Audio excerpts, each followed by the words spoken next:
외국인들이 우리나라에 오면 경험하는 놀라운 일들 중에 빼놓을 수 없는 것이 바로 우리나라의 배달 문화인데요. 우리에게는 이미 너무나 익숙해진 배달 문화는 간단하게 주문을 도와주는 배달 앱들이 생겨나면서 더욱더 사람들의 생활 속에 깊이 자리 잡게 되었습니다. 여러 인기 배달 앱들 중에서도 배달의 민족과 더불어 배달 앱계의 큰손이라 할 수 있는 요기요는 많은 사람이 사용하는 배달 앱 중에 하나인데요. 우리나라 말로 된 앱들이라 흔히들 우리나라 기업이라 생각할 수 있는 요기요는 놀랍게도 독일 기업인 딜리버리 히어로가 만든 브랜드로 독일 기업입니다. 이 기업은 한국에 들어오면서 한국인에게 친숙한 요기요라는 이름의 현지화 전략을 취해 한국 시장에 진출한 것인데요. 뿐만 아니라 2014년에는 다른 배달 어플인 배달통을 인수해 배달앱 업계의 큰 손으로 자리 잡게 되었습니다.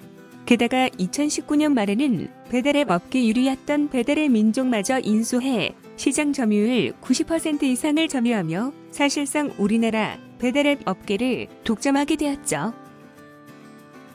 보쌈과 족발 그리고 부대찌개는 우리나라 사람들이 즐겨 찾는 메뉴인데요. 이런 메뉴들로 유명한 놀부라는 브랜드는 우리나라 사람이라면 누구나 알고 계신 이름일 것입니다.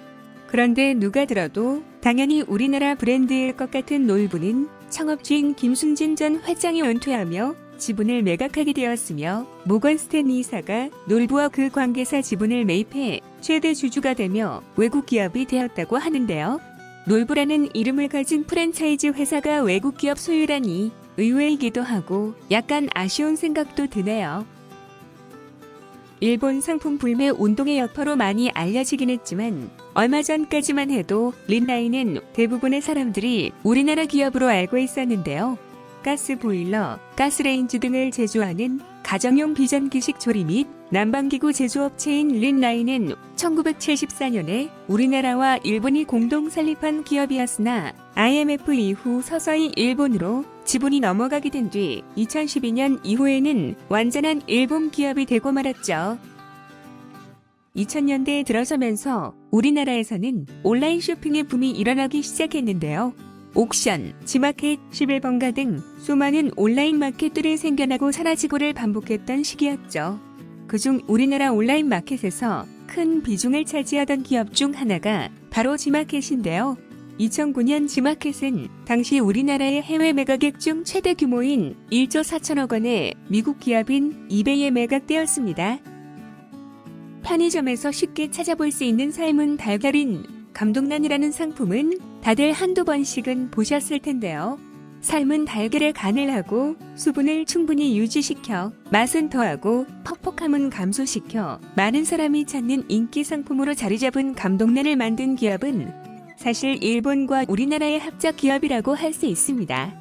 감동란을 만든 기업은 마루카네 코리아라는 회사로 대표이사는 타카오카 타카히로라는 일본인이며 기존에 일본에서 판매하던 조미 계란을 한국에 판매하기 위해 한일 합작 형태로 들어와 감동란을 판매하게 된 것이죠. 지분상으로 한국이 반 정도를 차지하고 있으며 3명의 경영진 중 1명이 한국인이긴 하지만 우리나라 기업이라고 보기는 어렵겠네요. 소수의 투자자에게 비공개로 자금을 모아 주식이나 채권에 투자하여 운용하는 펀드를 가리켜 사모펀드라고 하는데요.